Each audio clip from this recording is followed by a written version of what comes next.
Hey guys, today I'm going to show you how to quickly minimize all windows on a Mac and reveal your desktop. I don't have a Mac myself, but I'll guide you step by step so you can follow along easily.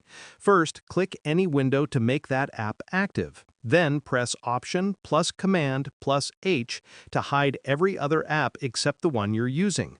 To minimize all windows of the active app at once, press Option plus Command plus M. If any windows remain, press Command plus M repeatedly to minimize them one by one. To instantly reveal your desktop, press F11 or FN plus F11 on some keyboards.